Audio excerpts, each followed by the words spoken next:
अद्य प्रकरणम् अस्ति सन्धि। सर्वप्रथम अहं जानामि वयं सर्वे पठामः सन्धि किं भवति। सन्धिनः परिभाषा किमस्ति। अत्र श्वेतपट्टे पश्यत परिभाषा वर्णानां परस्परं विकृतिमत् सन्धानं सन्धि भवति। यदा अहं व्याख्यानं करोमि नियमानुसारेण द्वयोः वर्णयोः परस्परं संयोगेन यत्र परिवर्तनं भवति तत्र सन्धि भवति। पुनः अहं कथयामि नियमानुसारेण अत्यंत समीपवर्ती द्वयोः वर्णयोः परस्परं यत्र संयोगः भवति तत्र सन्धि भवति। यत्र परिवर्तनं भवति तत्र सन्धि भवति। एकम् उदाहरणं पश्यत।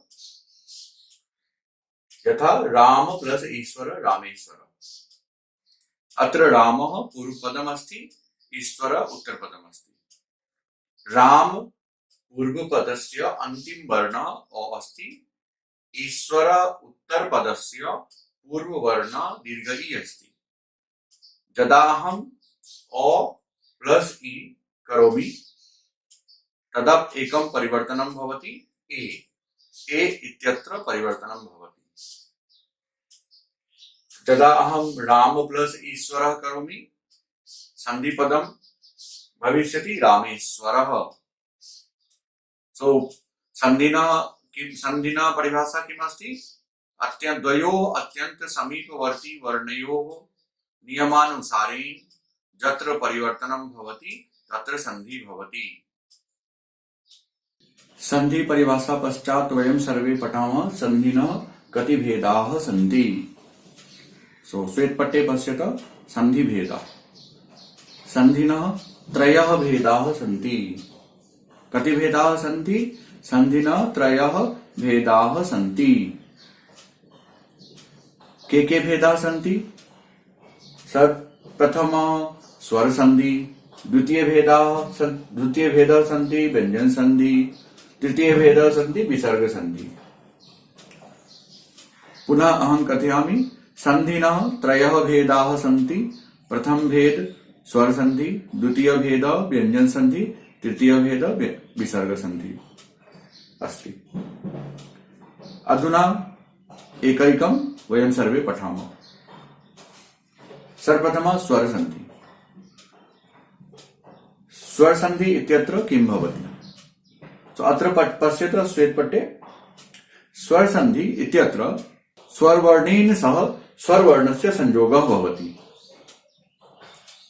स्वर संधि इत्यत्र स्वरवर्णस्य संयोगेन स्वरवर्णः भवति। स्वर संधि इत्यत्र स्वरवर्णेन सह स्वरवर्णस्य योगं भवति। योगस्य पश्चात् यत् परिवर्तनं भवति तत्र स्वर संधि भवति। स्वर संधि इत्यत्र स्वरवर्णेन सह स्वरवर्णस्य योगः भवति। योगस्य पश्चात् यत् भवति तत्र स्वर संधि भवति। इति महत्वपूर्णम् अस्ति। स्वर संधि इत्यत्र स्वरवर्णेन सह स्वरवर्णस्य योगः भवति। स्वर प्लस स्वरवर्ण, स्वर प्लस स्वरवर्ण इति सूत्रम्, इति संक्षिप्त सूत्रम् अस्ति। मनसि ध्यानं कुरुत।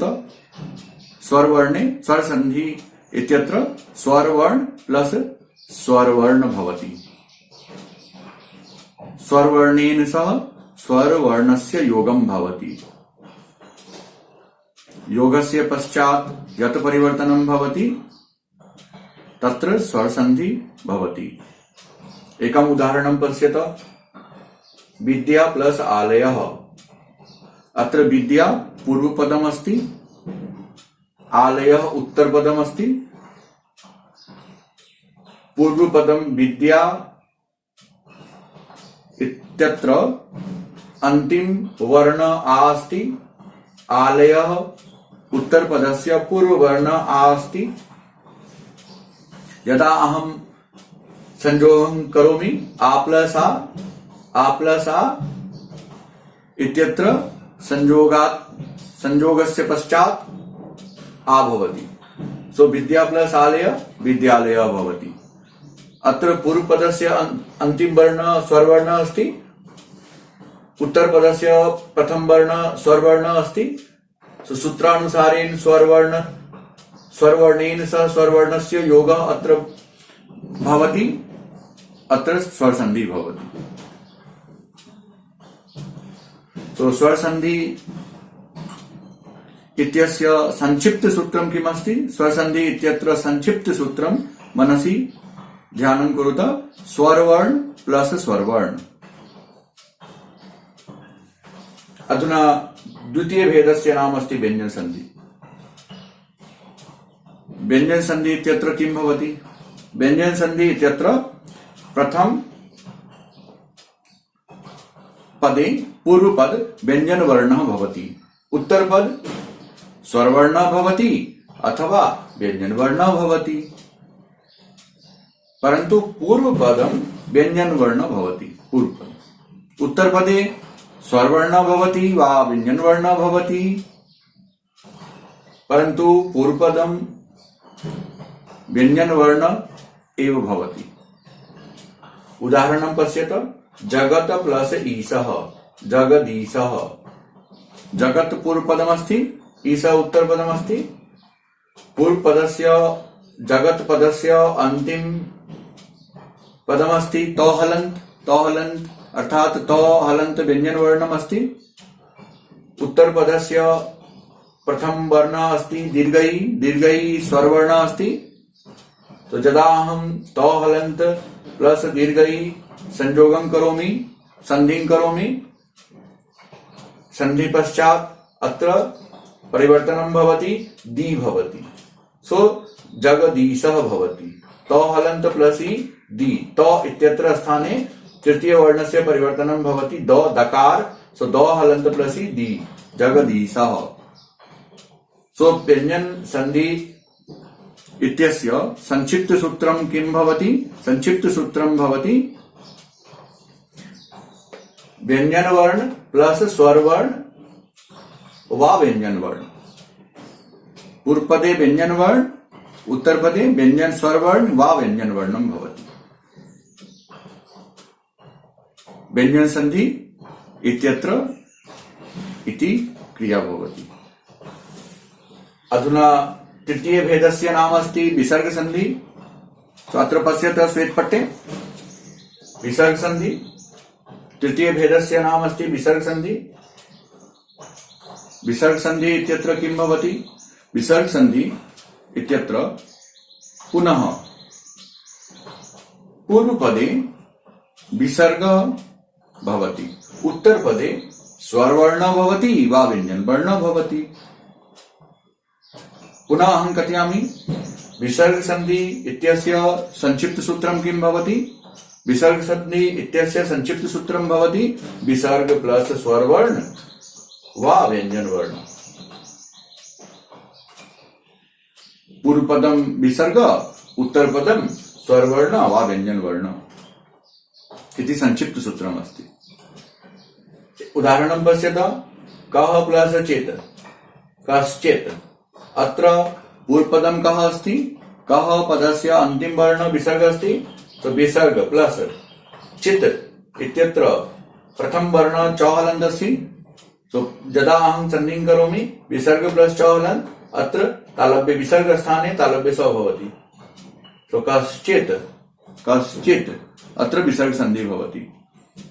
तो पुनः अहं कथयामि। स्वर संधि इत्यत्र संक्षिप्त सूत्रम् अस्ति स्वर प्लस स्वरवर्ण इति क्रिया भवति स्वर संधि अंतर्गते। व्यञ्जन संधि अंतर्गते किं क्रिया भवति? व्यञ्जन संधि अंतर्गते व्यञ्जनवर्ण प्लस स्वरवर्ण वा व्यञ्जनवर्ण भवति। विसर्ग संधि इत्यत्र किं क्रिया भवति? विसर्ग संधि इत्यत्र विसर्ग प्लस स्वरवर्ण वा व्यञ्जनवर्ण भवति। उदाहरणं किं किम् अस्ति? उदाहरणमस्ति स्वर संधिना एक उदाहरणमत्र अस्ति विद्या प्लस आलय विद्यालय। व्यञ्जन संधिना एकम् उदाहरणमस्ति जगत प्लस ईशः जगदीशः। विसर्ग संधिना एकम् उदाहरणमस्ति कः प्लस कश्चितः। सो अतएव संधिना त्रय भेदा सन्ति, स्वर संधि, व्यंजन संधि, विसर्ग संधि। स्वर संधिना संक्षिप्ते वयम सर्वे जानीमः, स्वर प्लस स्वर वर्ण इक्वल टू स्वर संधि। व्यंजन संधि, व्यंजन वर्ण प्लस स्वर वर्ण ऑब्लिक व्यंजन वर्ण इक्वल टू व्यंजन संधि। विसर्ग संधि, विसर्ग प्लस स्वर वर्ण ऑब्लिक व्यंजन वर्ण इक्वल टू विसर्ग संधि।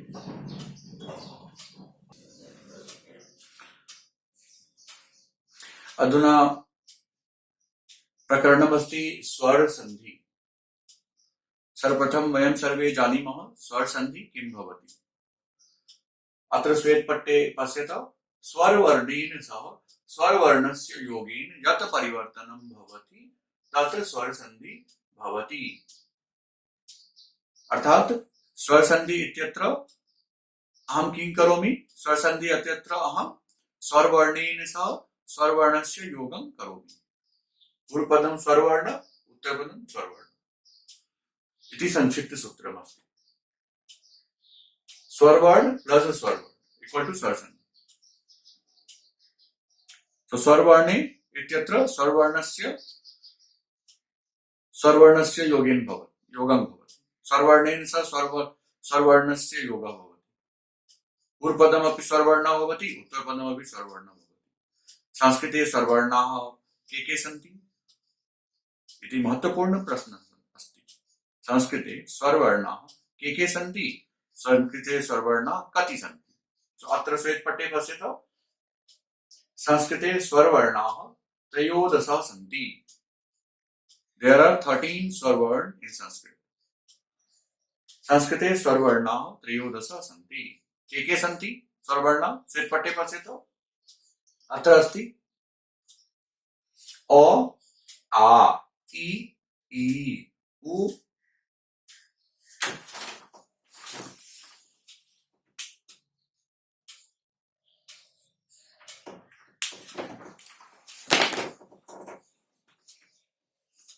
अ, आ, इ, उ, री, ए, ऐ, ओ, औ। एते स्वरवर्णाः संस्कृते सन्ति। संस्कृते त्रयोदश स्वरवर्णाः सन्ति। अ, आ, इ, उ, री, ए, ऐ, ओ, औ। अत्र अ ह्रस्व स्वर अस्ति, आ दीर्घ स्वर अस्ति, इ ह्रस्व स्वर अस्ति, दीर्घ इ अस्ति, उ ह्रस्व उ अस्ति, दीर्घ उ अस्ति, अत्र दीर्घ रि अस्ति, अत्र ह्रस्व रि अस्ति, अत्र ह्रस्व रि अस्ति, अत्र दीर्घ रि अस्ति। लि सदैव ह्रस्व भवति। लि, ए, ऐ, ओ, औ सर्वे दीर्घ स्वरवर्ण सन्ति। सो एते स्वरवर्ण अस्ति। सो स्वर संधि अंतर्गते का क्रिया भवति, स्वर संधि अंतर्गते स्वरवर्णस्य वर्णेन सह स्वरवर्णस्य योगः भवति। स्वरवर्ण के सन्ति, स्वरवर्ण त्रयोदश सन्ति। के सन्ति स्वरवर्ण, अ, आ, इ, उ, री, ए, ऐ, ओ, औ। मनसि ध्यानं कुरुत। अधुना परिभाषा पश्चात महत्वपूर्ण विषयमस्ति स्वर संधि भेद। स्वर संधिना कति भेदाः सन्ति। स्वर संधिना पंच भेदाः सन्ति। पंच महत्वपूर्ण भेदाः सन्ति। प्रथम भेदस्य नाम अस्ति दीर्घ संधि, द्वितीय भेदस्य नाम अस्ति गुण संधि, तृतीय भेदस्य नाम अस्ति वृद्धि संधि, चतुर्थ भेदस्य नाम अस्ति यन संधि, पंचम भेदस्य नाम अस्ति अयादि संधि। सो एकैकं वयं सर्वे जानीमः। प्रथम भेदस्य नाम अस्ति दीर्घ संधि। सो दीर्घ संधि अंतर्गते परिणामः किं भवति, परिवर्तनं किं भवति, विकारं किं भवति इति महत्वपूर्ण विषयमस्ति। मनसि ध्यानं कुरुत। दीर्घ संधि अंतर्गते परिणामं भवति आ, दीर्घ इ, दीर्घ उ, दीर्घ रि। यदा अहम स्वरवर्णेन सह स्वरवर्णस्य योगं करोमि तदा आप भवति, दीर्घई भवति, दीर्घौ भवति, दीर्घरी भवति। सो चतुर्परिणामः भवति। गुणसन्धि अंतर्गते परिणामः किं भवति? गुणसन्धि अंतर्गते ए ओ और अल भवति। यदा अहं स्वरवर्णेन सह स्वरवर्णस्य योगं करोमि तदा ए भवति, ओ भवति, अर भवति, अल भवति। अत्र अपि चतुर्परिणामो भवति। वृद्धिसन्धि अंतर्गते परिणामः किम्? वृद्धिसन्धि अंतर्गते ऐ औ परिणामो भवति। यन संधि अंतर्गते परिणामः किं भवति? यन संधि अंतर्गते य व र ल परिणामः भवति। चतुर्परिणामः अत्रापि भवति। अयादि संधि अंतर्गते परिणामः किं भवति? अयादि संधि अंतर्गते अत्र पश्यतु श्वेतपट्टे चतुर्परिणामः अत्रैव भवति। अय आय औ आव। सो मनसि ध्यानं कुरुतां। दीर्घ संधि परिणाम आ दीर्घई दीर्घौ दीर्घरी। गुण संधि परिणाम मीन्स परिणामस्य परिणाम शब्दस्य अर्थमस्ति यदा अहं स्वरवर्णेन सह स्वरवर्णं योगं करोमि तदा परिवर्तनम् इति परिणामः। अत्र परिवर्तनम् इति परिणामः। सो परिवर्तनं किं भवति? परिणामः किं भवति यदा अहं संयोगं करोमि? तो गुण संधि परिवर्तनं भवति ए ओ और अल चतुर्परिणामः। वृद्धि संधि परिणामः भवति ऐ औ। यन संधि परिणामः भवति य व र ल। अयादि संधि परिणामः भवति अय आय औ आव। तो त्रिदि संधि चतुर्परिणामः, गुण संधि चतुर्परिणामः, वृद्धि संधि द्वे परिणामः, यन संधि चतुर्परिणामः, अयादि संधि चतुर्परिणामः अत्र भवति। सो पुनः अहं कथयामि। स्वर संधि स्वरवर्णेन सह स्वरवर्णस्य योगेन यत् परिवर्तनं भवति तत् स्वर संधि भवति। स्वर संधिनः कति भेदाः सन्ति? स्वर संधिनः पञ्च भेदाः सन्ति। प्रथम भेदस्य नाम अस्ति दीर्घ संधि, द्वितीय भेदस्य नाम अस्ति गुण संधि, तृतीय भेदस्य नाम अस्ति वृद्धि संधि, चतुर्थ भेदस्य नाम अस्ति यन संधि, पंचम भेदस्य नाम अस्ति अयादि संधि। प्रथम भेदस्य नाम दीर्घ संधि अस्ति। दीर्घ संधि अंतर्गते चतुर्परिणामः भवति। आ दीर्घई दीर्घौ दीर्घरी। गुण संधि अंतर्गते द्वितीय भेदस्य नाम अस्ति गुण संधि। गुण संधि अंतर्गते चतुर्परिणामः भवति ए ओ और अल। वृद्धि संधि अंतर्गते द्वे परिणाम भवति ए ऐ एन औ।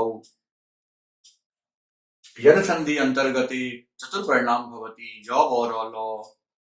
अयादि संधि अंतर्गते चतुर्परिणाम भवति अय आय औ आव। पुनः अहं कथयामि। दीर्घ संधि अंतर्गते चतुर्परिणामः भवति आ दीर्घई दीर्घौ दीर्घरी। गुण संधि अंतर्गते चतुर्परिणामः भवति ए ओ और अल। वृद्धि संधि अंतर्गते द्वे परिणाम भवति ऐ औ। यन संधि अंतर्गते चतुर्परिणाम भवति य व र ल। अयादि संधि अंतर्गते चतुर्परिणाम भवति ऐ आय औ आव।